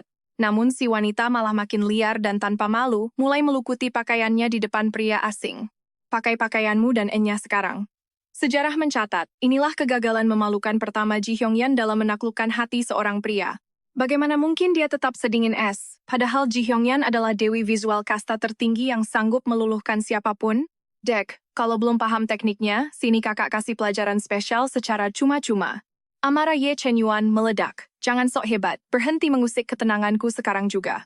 Tak ada yang berani merendahkan Ji Hyongyan begini. Dia langsung menyebutkan bubuk merah muda demi memberi pria itu pelajaran pahit. Tatapan Ye Chen Yuan menajam seketika. Serangan mautnya meledak, mementalkan Ji Hyongyan hingga ia terkapar dan memuntahkan darah segar. Ia tak sudi percaya. Sebagai kultivator Golden Core, ia justru terluka parah oleh boka hingusan di tahap Foundation Establishment. Monster makam apa dia dengan kekuatan semengerikan itu? Bertahan lebih lama berarti maut, maka ia pun memilih mundur demi keselamatan. Racun dupa mulai bereaksi. Hasrat liar membakar habis akal sehat Ye Chen Yuan, membuatnya terengah-engah dengan napas yang memburu hebat. Guru tak boleh melihat kusahankur ini. Namun berkat koneksi jiwa dalam Sky Pearl, Yuan Chu telah menyaksikan segalanya tanpa sisa. Wah, putri iblis itu benar-benar nekat. Yuan Chu segera melesat keluar dari Sky Pearl untuk memastikan kondisi terkini Ye Chen Yuan. Namun ia hanya mendapati Tetua Li. Ye Chen Yuan ternyata telah mengurung diri dalam gua di balik segel pelindung super kuat. Panik, Yuan Chu mencoba merangsek masuk, tapi ia memohon agar jangan. 3 hari ia mendekam di sana sementara sang guru berjaga setia di luar. Akhirnya, tepat saat Yuan Chu mulai mati bosan, Ye Chen Yuan pun melangkah keluar setelah 3 hari penuh penderitaan terlewati. Tersirat kesedihan mendalam di matanya. Yuan Chu tak pernah tahu gejolak batin apa yang sebenarnya ia lalui di dalam sana. Tapi ia ingin sang murid tahu, apapun yang terjadi, sang guru akan selalu mendukungnya setelah 3 malam tanpa tidur. Menyadari bahaya telah berlalu, Yuan Chu akhirnya terlelap tenang di bahu Ye Chen Yuan, menatap sang guru dalam dekapannya. Hati Ye Chen Yuan bergejolak antara kasih sayang dan kepedihan. 3 hari penuh badai ini, menyadarkannya akan perasaan terlarang itu. Tekadnya sudah bulat, meski menginginkan Yuan Chu, dunia takkan merestui hubungan mereka. Jalan ini tak punya pintu untuk kembali. Demi melindungi reputasi gurunya, dia memilih pergi mengembara sendirian. Namun, takdir justru mempertemukannya dengan putri iblis, Ji Hyongyan. Sang putri tampak hancur, memohon bantuan sambil berpegangan erat layaknya gadis lemah yang tak berdaya di hadapan para pengejarnya. Kelompok pengejarnya mengira mereka adalah komplotan. Tanpa peringatan, serangan maut pun langsung diluncurkan ke arah mereka berdua. Karena ketakutan, Ji Hyongyan mencoba bernegosiasi dengan menyerahkan botol cairan spiritual 100 tahun yang sempat ia curi sebelumnya. Anehnya, sebelum berpindah tangan, botol berharga itu tiba-tiba meledak berkeping-keping di depan mata semua orang yang ada di sana. Mengira dipermainkan, para pengejar murka dan menyerang, namun tebasan pedang mereka mendadak terhenti oleh sosok misterius berbaju merah. Pemuda itu menghancurkan pedang tersebut dengan tangan kosong. Aura Nascent Soul miliknya membuat para kultivator Golden Core seketika gemetar. Sadar akan perbedaan kasta kekuatan, mereka memilih berdiplomasi. Tak disangka, pemuda misterius itu justru bersikap sangat tenang dan rasional. Ia bahkan menawarkan botol berisi cairan spiritual 1000 tahun sebagai kompensasi, penawaran yang mustahil untuk ditolak oleh siapapun. Cairan 1000 tahun jelas jauh lebih berharga. Merasa untung besar dan takut bertarung, mereka segera mengambilnya, lalu bergegas pergi. Ye Chen Yuan mendekat untuk berterima kasih. "Nama saya Yue Cheng Gong," jawab pemuda itu dengan senyum ramah yang sangat menenangkan. "Panggil saja kakak Yue," lanjutnya. Mereka asyik mengobrol, benar-benar mengabaikan kecantikan Ji Hyongyan yang berdiri kaku di sana. Merasa dikampakkan, Ji Hyongyan menyela dan membocorkan rahasia harta karun danau surgawi. Ia mengajak mereka untuk berburu harta bersama. Percakapan berlanjut di sebuah restoran, di mana sang putri kembali mendesak rencananya. Namun, Ye Chen Yuan tetap bersikap dingin padanya. Baginya, berurusan dengan wanita ini hanyalah masalah. Jika harus memilih rekan, kurasa kakak Yue jauh lebih bisa diandalkan darimu. Dia 1000 kali lebih baik darimu. Ji Hyongyan menggebrak meja dengan geram. Harga dirinya sebagai wanita cantik seolah hancur seketika. Melihat ketegangan itu, kakak Yue mulai merasa kanggung. Ia tak menyangka akan terjebak dalam drama pertengkaran aneh seperti ini. Ji Hyongyan kemudian menatapnya dengan pandangan memelas, berharap Yue akan luluh dan membiarkan wanita lemah sepertinya ikut bergabung. Ye Chen Yuan mengangkat cangkir tehnya dengan tenang. Kakak Yue adalah pria terhormat, jangan coba-coba memanfaatkannya. Ji Hongyan meledak marah. Gimana sih cara kejam dia nindas Ye Chen Yuan? Apa Ye Chen Yuan masih nyimpen dendam soal insiden dupa pemanggil jiwa itu? Seharusnya dia diam saja. Seketika, haus darah yang pekat terpancar dari Ye Chen Yuan. Melihat situasi memanas, Kak Yue menengahi. Oke, kalian berdua ikut aku, desahnya pasrah. Niatnya cuma mau nonton drama kok malah terseret ke tengah kekacauan sih? Ketiganya tiba di Danau Surgawi. Yuan Chu langsung menyelam duluan demi memantau situasi. Di tepi danau, Ji Hongyan cari gara-gara. Namun Ye Chen Yuan kuek dan menyusul Yuan Chu. Di bawah air hawa dingin menusuk. Saat Ye Chen Yuan hendak menyelidik, Yuan Chu muncul mendadak. Dia mencengkeram lengannya, mengirim pesan rahasia. Bahaya, ikuti aku sekarang juga. Suaranya berubah, tapi perhatian itu membuat Ye Chen Yuan tersenyum sambil menggenggam tangannya. Inilah kamar pengantin Raja Naga, tempat legendaris yang dibangun demi sang istri tercinta. Meski agak norak, ada cermin ajaib yang mampu mengungkap wajah cinta sejati seseorang. Syarat masuknya cuma satu, cinta tulus. Ye Chen Yuan mendorong pintu, dan gerbang pun terbuka. Yuan Chu melongo. Bagaimana mungkin? Pintu ini rusak atau segelnya yang sudah aus? Apa Yuan Yuan sudah punya gebetan? Mereka pun melangkah menuju cermin raksasa di tengah. Penasaran, Yuan Chu menyentuh permukaannya. Nihil, tak ada energi spiritual yang terpancar sedikit pun. Kecewa melanda, cermin itu cuma memantul mereka berdua. Tiba-tiba Ye Chen Yuan angkat bicara. Kak Yue, aku cuma mau istana ini. Yuan Chu pun dibuat bingung oleh permintaannya. Istananya kentik tapi tampak tak berguna. Namun melihat keseriusan Yuan Yuan, dia pun setuju. Dia memberi syarat. Harta lain dibagi 70-30. Bagiannya tentu lebih besar. Kata-kata itu mengingatkannya pada sang guru. Ye Chen Yuan merasa emosinya kembali teraduk-aduk. Kenapa Master harus muncul lagi saat aku sedang keras berjuang melupakannya? Mengapa semua usahaku seolah sia-sia? Mendadak, jeritan melengking mecah keheningan ruangan itu. Mengenali suara gurunya, Ye Chen Yuan langsung melesat mencari sumber teriakan penuh panik itu. Sikor kerang raksasa melompat liar. Di dalamnya, Yuan Chu terjebak sambil berteriak minta tolong. Kerang ini harta samudra, ranjang pernikahan favorit bangsa naga yang sangat legendaris. Fungsinya bukan untuk tidur, melainkan menguji ketulusan sang mempelai pria kepada istrinya. Cangkangnya baru terbuka jika sang pria berlutut dan menciumnya dengan penuh cinta. Namanya sangat indah, tapi sebelum Tetua Li selesai bicara, Ye Chen Yuan sudah menciumnya. Kerang itu terbuka perlahan. Tetua Li syok melihat Ye Chen Yuan mengulurkan tangan pada Kak Yue. Dia menariknya keluar. Pandangan dunia Tetua Li hancur seketika melihat boka asuhannya itu. Apa dia jatuh cinta pada sesama pria? Pasti ada yang salah dengan legenda ini. Atau mungkin kerang ini mesum dan cuma mau terbuka untuk pria tampan saja? Tak butuh waktu lama bagi mereka untuk menjarah habis seluruh isi alam rahasia ini. Ye Chen Yuan menyimpan istana ke dalam mutiara langit. Perlahan, segel penghalang mulai memudar. Ini pertanda buruk. Para pemburu harta akan segera datang menyerbu seperti hiu lapar. Kultivator tingkat rendah seperti Ye Chen Yuan pasti bakal dihabisi demi harta karun tersebut. Khawatir, Yuan Chu pun mendorongnya masuk ke dalam kerang saat dia sedang lengah. Benar saja, para pemburu tiba. Namun melihat aura kuat Yuan Chu, mereka pun lari ketakutan. Saat segel pecah, naga es terbangun, Yuan Chu merasakan getaran hebat dari dasar air. Dia menyelamatkan Ji Hongyan dulu, lalu kembali menyelam demi mencari keberadaan Ye Chen Yuan. Dia menemukannya, tapi naga es keburu menyambar kerang itu. Yuan Chu takkan membiarkannya lolos. Dia memancing naga itu ke permukaan. Ternyata makhluk itu hanya menginginkan telur di dalamnya. Keterasingan klan dan penolakan pahit menyatukan takdir naga putih dengan Ye Chen Yuan dalam ikatan batin. Detik itu, warisan agung naga putih berupa bulu suci dan telur naga resmi berpindah tangan. Terjaga dari mimpinya, dentuman perang dan pekikan cemas Ji Hongyan langsung menyambut kesadaran Ye Chen Yuan. Ji Hongyan lega mendengar suaranya, meski situasi makin kritis, sementara Ye Chen Yuan masih terkurung rapat. Terdesak situasi, dia menyuruh Ji Hongyan mencium kerang itu sebagai satu-satunya kunci untuk keluar. Walau bingung dengan permintaan aneh itu, dia menurutinya. Namun kerang ajaib tersebut tetap menutup kaku. Karena gagal, Ye Chen Yuan menyuruhnya melempar kerang itu tepat ke arah mulut naga es raksasa. Ye Chen Yuan merilis skill baru. Raungan naga menggelegar, menciptakan rantai cahaya yang mengikat lawan dengan kuat. Yuan Chu menyambar peluang emas itu, menghantam naga es hingga tenggelam ke dasar air tanpa jejak.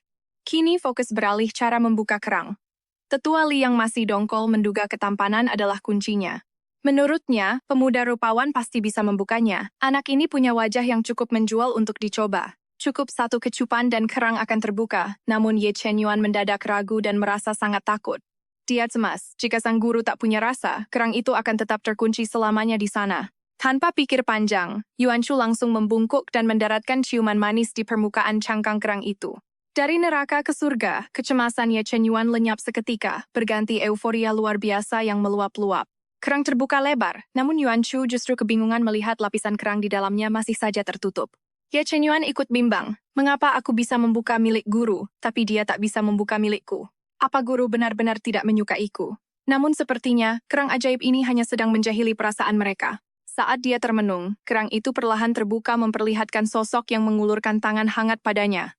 Menyadari maknanya, tubuhnya gemetar hebat dengan wajah memerah karena gelombang emosi yang tak terbendung lagi. Tak sanggup menahan rasa, dia langsung mendekap Yuan Shu seolah takut momen indah ini hanyalah fata morgana. Guru juga mencintaiku. Ji Hongyan hanya bisa melongo menyaksikan adegan penuh cinta di depan matanya. Apa-apaan suasana romantis ini? Kenapa kalian bertingkah sangat memuakkan di hadapanku, seperti pasangan kekasih? Ji Hongyan kembali merayu, namun Ye Chen Yuan mengabaikannya demi mengobati luka-luka di tubuh mungil Yuan Shu. Melihat luka menganga itu, Ye Chen Yuan didera rasa bersalah karena gurunya kembali terluka demi dirinya. Menyadari keheningannya, Yuan Shu menenangkan bahwa luka seram ini sama sekali tidak terasa sakit baginya. Baginya bekas luka adalah lencana kehormatan, namun dia justru memekik saat lukanya mulai dibersihkan perlahan. Ye Chen Yuan tidak berhenti, dia sengaja memberi pelajaran pada gurunya yang sangat keras kepala ini. Di depan api unggun, pikiran Yuan Shu masih kacau memikirkan selera menyimpang murid kesayangan yang disangkanya gay. Meski objek cintanya adalah dirinya sendiri, Yuan Shu tetap syok melihat keberanian Ye Chen Yuan yang mendekat. Ji Hongyan berteriak tak percaya, menuduh Ye Chen Yuan sengaja berakting mesra demi mengusir dirinya menjauh. Tatapan penuh damba Ye Chen Yuan terkunci pada Yuan Shu. Apa kamu masih meragukan ketulusan cintaku ini? Tanpa jawaban, dia langsung menciumnya hingga membuat Ji Hongyan lari sambil menangis karena patah hati. Yuan Shu akhirnya tersadar dan mendorongnya. Ye Chen Yuan justru tampak sangat menikmati sisa-sisa momen manis tersebut. Dengan tatapan tak puas, dia mengaku hanya ingin membuktikan perasaan cintanya yang nyata pada Yuan Shu. Yuan Shu merasa dunianya runtuh. Apa ini alasan Ye Chen Yuan selama ini selalu menjomblo dan dingin? Melihat muridnya mulai tersesat, Yuan Shu merasa wajib meluruskan jalan hidup pemuda yang sedang dimabuk cinta. Kultivasi butuh harmoni, yin dan yang. Mungkin kamu harus mencoba membuka hati pada sosok wanita. Ye Chen Yuan tersenyum tipis. Aku tidak suka pria, aku hanya mencintai dirimu saja, guru tercinta. Nada bicaranya sangat serius. Yuan Shu gugup karena identitas aslinya baru dia ketahui dalam beberapa hari. Apa tidak terlalu cepat baginya memberikan seluruh hatinya? Ye Chen Yuan justru merasa kegugupan, gurunya sangat imut. Dia menumpahkan seluruh isi hatinya, namun Yuan Shu yang tak tahan lagi langsung kabur melarikan diri. Ye Chen Yuan tersenyum puas, sementara Tetua Li bingung kenapa dia membiarkan sang guru pergi menjauh. Dia diam 1000 bahasa. Baginya, kepulangannya ke keluarga Ye yang busuk tak boleh melibatkan gurunya. Dia bersumpah akan menghadapi para bajingan korup itu sendirian, demi melindungi kemurnian sosok yang dicintainya. Dia bersandar di pohon, mencoba menenangkan jantungnya yang berdebar kencang. Katanya si kawok itu suka sesama jenis, tapi ciuman tadi. Kenapa dadaku sesak begini? Yuan Chou yang buta soal asmara sama sekali tidak paham sensasi mendebarkan yang baru saja ia rasakan. Penganut prinsip pusing sedikit lupain ini akhirnya berhenti berpikir. Kalau mengikuti alur aslinya, saatnya untuk langkah selanjutnya. Yuan Yuan harus kembali ke kediaman keluarga Ye. Rasanya mau menangis. Aku ingin menonton dramanya, tapi ogah banget balik ke sana. Bertahun-tahun berlalu, Ye Chen Yuan akhirnya memutuskan pulang demi satu tujuan, menemukan ibunya. Meski anak ketua klan, nasibnya tragis sejak ayahnya hilang. Dia dirundung habis-habisan karena hanya memiliki 5 akar spiritual. Dianggap sampah, dia dibiarkan kelaparan. Bahkan satu-satunya pelindungnya, sang ibu, dipaksa menikah lagi dengan orang lain secara paksa. Penatua kedua, Ye Lei, yang haus kekuasaan, tega menghabisi penatua keempat demi memuluskan jalannya menjadi ketua klan. Saingan terberatnya lenyap dan Ye Chen Yuan yang baru berumur 18 tahun dijadikan kambing hitam atas pembunuhan keji itu. Gila memang, tapi tak ada satupun yang membela. Dia pun diusir. Saat maut hampir menjemput, takdir justru memberinya jalan baru. Dia bertemu sosok paling berharga dalam hidupnya dan menjadi muridnya. Kini, dia bukan lagi pecundang lemah yang bisa diinjak-injak. Orang pertama yang ia temui adalah sepupunya, Guo Qingke. Namun ketenangan itu pecah saat tuan muda kedua, Ye Wei, muncul. Mengira Chen Yuan masih menjadi samsat berjalan yang sama, Ye Wei mencoba memberi pelajaran yang tidak akan pernah ia lupakan. Sial baginya, dia cuma besar mulut. Chen Yuan hanya butuh satu pukulan untuk membuat pecundang itu terbang mencium tanah. Setelah membereskan kroco-kroco itu, Chen Yuan langsung melabrak ketua klan Ye dan menuntut jawaban tentang keberadaan sang ibu. Ye Lei menatapnya dengan penuh penghinaan. Kenapa aku harus memberitahumu? Chen Yuan langsung menyodorkan pil penguat tingkat 4 sebagai imbalan. Ye Lei tidak percaya, namun Chen Yuan langsung pamer skill. Siapa sangka, si anak buangan ini sekarang adalah alkemis tingkat 3. Bahkan ia sanggup meramu pil tingkat 4, padahal di seluruh negeri, alkemis tingkat 2 saja sudah diperlakukan layaknya seorang raja. Melihat tambang emas di depannya, mata Ye Lei berkilat serakah. Dia segera memerintahkan anak buahnya untuk meringkus dan memenjarakan Chen Yuan. Karena cara halus ditolak, maka pedang yang bicara. Teknik api membara dilepaskan membakar habis semua kesabaran Ye Chen Yuan. Hujan bola api menghujam dari langit, menghanguskan segalanya. Para perundung yang dulu menindasnya kini hanya bisa gemetar ketakutan. Mereka berlutut memohon ampun, berdalih hanya menjalankan perintah sang penatua agung yang juga kakek kandungnya Ye Baichuan. Baichuan kaget melihat cucu yang dibuangnya masih hidup, tapi rasa serakah justru lebih mendominasi wajah tua bangkanya itu. Mengetahui Chen Yuan adalah alkemis tingkat 3, raut wajahnya langsung berubah menjadi topeng penuh nafsu kekuasaan yang menjijikkan.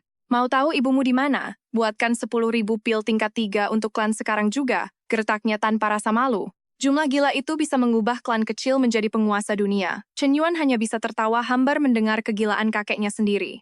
Dia mengeluarkan 10 pil pembentuk fondasi dan berseru, siapapun yang bicara, 10 pil berharga ini akan menjadi miliknya. Suasana memanas. Pil langka yang bisa melompati batas kultivasi itu benar-benar tak ternilai harganya bagi siapapun di sana. Panik rencananya gagal, Baichuan menyerang lebih dulu. Namun sekali bentrokan, sang kakek justru terpental mundur dengan sangat hebat. Dia syok. Si anak sampah ternyata sudah mencapai tahap pembentukan fondasi dan memiliki banyak sekali artefak tingkat tinggi. Kalau tak bisa dikuasai, harus dimusnahkan. Baichuan melepas teknik rahasia, gelombang roh, untuk menghancurkan kesadaran spiritual Chen Yuan. Serangan itu mengincar jiwa lawan secara langsung. Tapi di dalam alam bawah sadarnya, Chen Yuan memanggil Penatuali dengan tenang. Lakukan sekarang. Begitu aba-aba turun, jarum pengental roh melesat kilat menghalau serangan mematikan dari sang kakek.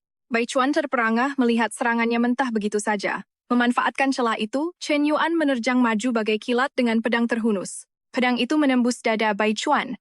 Bersimbah darah, si tua bangka itu meledakkan seluruh kekuatan tahap inti emas miliknya. Chen Yuan terpental dan memuntahkan darah, namun dia tersenyum tipis saat sebuah jimat dao meledak tepat di wajah kakeknya. Ledakan dahsyat mengguncang seluruh area. Sambil terhuyung, Chen Yuan mendekati kakeknya dan berbisik dingin, coba lihatlah sekelilingmu sekarang. Tak ada yang datang menolongmu, kan?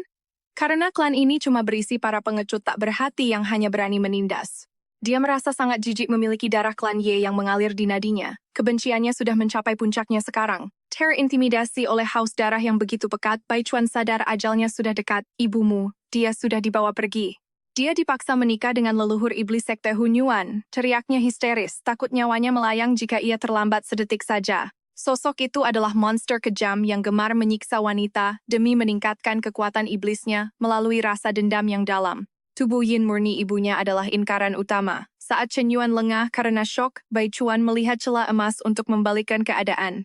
Sebuah jimat pengikat roh ditempelkan ke tubuh Chen Yuan. Dia terkunci rapat, tak mampu bergerak sedikit pun. Namun tiba-tiba, ruang hampa terbelah. Sebuah tangan mungil muncul, meremas jimat itu hingga hancur berkeping-keping. Yuan akhirnya melakukan grand entrance. Saat Yuan Shu hendak membantu membereskan kekacauan, Ye Chen Yuan menahannya. Tuan, biarkan aku yang menangani sisa sampah ini sendiri, tegasnya.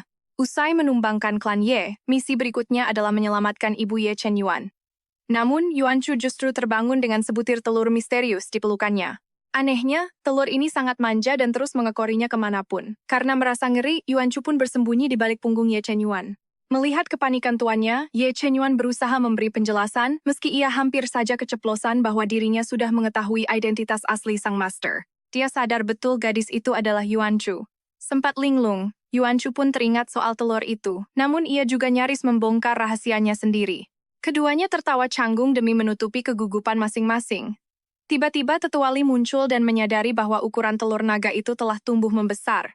Sang tetua mulai berdiskusi serius dengan Ye Chen Yuan, membuat Yuan Shu bingung. Li curiga Yuan Shu memiliki garis keturunan atau konstitusi tubuh yang unik. Tubuh Yuan Shu dianggap mampu menarik dan menutrisi telur tersebut secara alami. Mendengar hal itu, Yuan Shu pun mendadak jadi sangat bersemangat dan antusias. Namun tes awal tidak menunjukkan hasil apapun. Tepat saat itu, telur naga tersebut justru rakus menyerap tetesan darah dari luka di tangannya.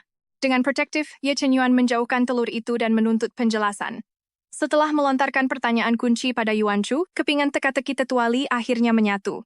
Mengetahui Yuan Shu butuh energi spiritual 2 kali lipat untuk naik tingkat, Tetuali akhirnya menyadari rahasia besar di balik kekuatan gadis tersebut. Ternyata, ia memiliki konstitusi super langka yang disebut tubuh reinkarnasi Yin Yang. Keduanya pun hanya bisa terdiam saking terkejut dan bingungnya. Tetuali menjelaskan bahwa ia memiliki 2 dantian sekaligus, yakni Yang dan Yin yang tersembunyi. Inilah alasan mengapa ia butuh asupan energi ekstra. Karena dantian Yin-nya tersembunyi, progres kekuatannya jadi terhambat. Yuan Shu pun protes. Jika punya 2 dantian, kenapa aku tidak lebih kuat dari yang lain? Namun penjelasan Tetuali berikutnya justru membuatnya putus asa. Ternyata akumulasi energi melimpah di dalam dantian Yin-nya bukanlah untuk dirinya sendiri. Begitu ia melakukan kultivasi ganda dengan seseorang, seluruh energi yang telah dikumpulkannya selama bertahun-tahun akan berpindah total kepada pasangan tersebut. Yuan Shu merasa ingin muntah darah saking kesalnya. Jadi selama ini aku hanyalah dianggap sebagai suplemen kultivasi tingkat tinggi, gerutunya dengan sangat dongkol. Tiba-tiba, telur naga yang dipegang Ye Chenyuan malah menggelinding dan mulai menggosokkan diri ke tubuh Yuan Shu dengan ekspresi yang sangat manja. Apa telur ini juga ingin melakukan kultivasi ganda denganku? Batinnya heran. Ye Chenyuan yang terbakar api cemburu, langsung menyingkirkan telur nakal itu. Tuan hanyalah milikku, tegasnya dalam hati. Siapapun atau apapun yang berani mengincarnya, sebaiknya segera lupakan saja mimpi indah tersebut. Tetuali justru semakin memanaskan suasana. Nah, konstitusi ini punya manfaat luar biasa, tapi kau baru akan mengetahuinya setelah melakukan ritual kultivasi ganda. Sang tetua semakin antusias berceloteh, sama sekali tidak menyadari tatapan mematikan yang terus dilemparkan Ye Chenyuan ke arahnya sejak tadi. Karena tak tahan lagi, Ye Chenyuan langsung menyeret paksa Tetuali pergi. Pikiran Yuan Shu pun sempat melayang pada muridnya, namun segera ia tepis. Mana mungkin aku tega melecehkan muridku sendiri? Batinnya panik. Namun Tetuali yang sangat gigih justru terus saja mengoceh tanpa henti. Sebenarnya, kau akan membutuhkan banyak pria untuk ini, seru Tetuali. Mendengar itu Ye Chenyuan benar-benar sudah siap untuk menghabisinya sekarang juga. Apa maksudmu banyak pria? Tuan hanya milikku seorang. Ada yang berani mendekat, nyawa mereka akan langsung melayang di tanganku. 1 yang datang akan kuhabisi, 1000 yang datang akan kubantai semuanya. Amuk Ye Chenyuan dengan aura membunuh yang sangat pekat dan mengerikan. Merasakan niat membunuh yang begitu dahsyat di belakangnya, Tetuali akhirnya memilih bungkam. Bagaimanapun juga, keselamatan nyawanya jauh lebih berharga sekarang. Anehnya, Yuan Shu justru tetap bersikap tenang. Selama rahasia tubuh ini tidak terbongkar, aku akan aman. Jadi tak perlu terlalu mencemaskan hal itu.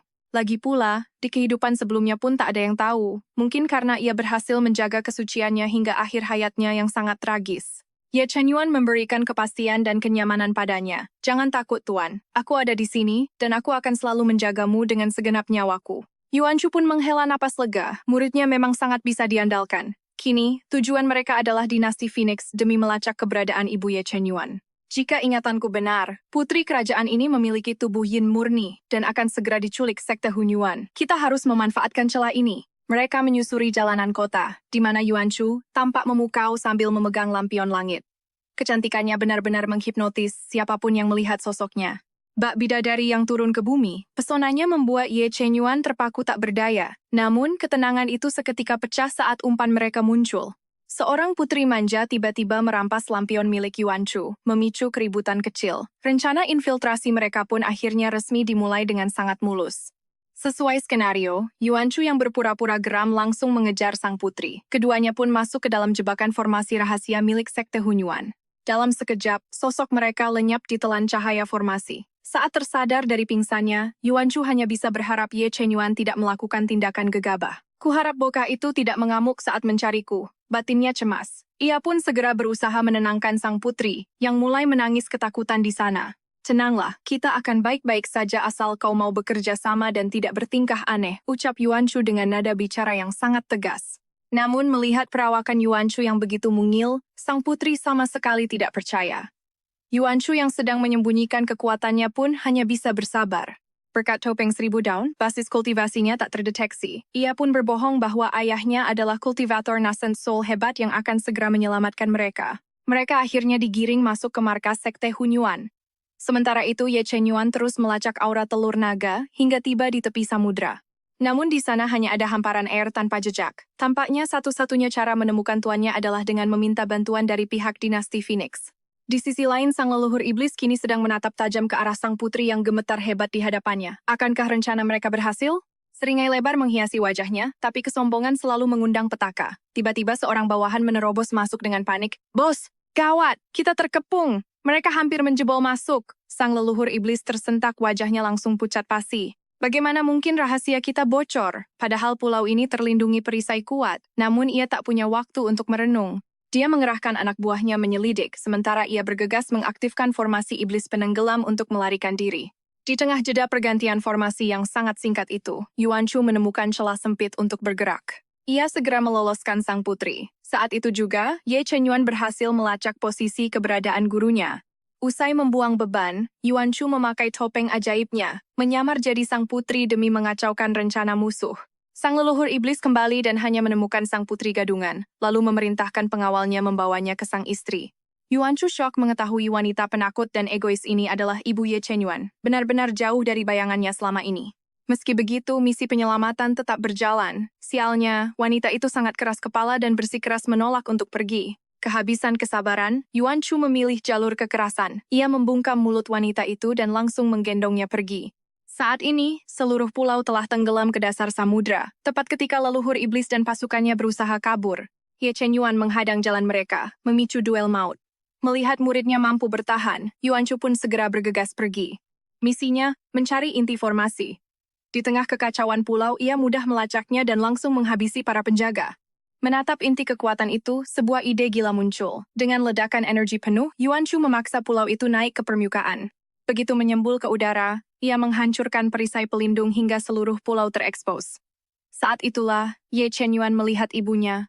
Setelah sekian lama terpisah oleh takdir yang kejam, Ye Chenyuan akhirnya bertemu kembali dengan ibunya, Mu Mianru. Namun momen haru itu sirna seketika. Sang leluhur iblis menerjang cepat ke arah mereka, mengincar nyawa Mu Mianru. Serangan kilat Yuan Shu berhasil memotong jalannya. Dengan tatapan merendahkan, ia berujar, mau lari kemana kau, pecundang? Lawanmu ada di sini. Leluhur iblis menggeram murka. Berapa bayaranmu dari dinasti Phoenix sampai kau senekat ini? Akan kubayar 2 kali lipat.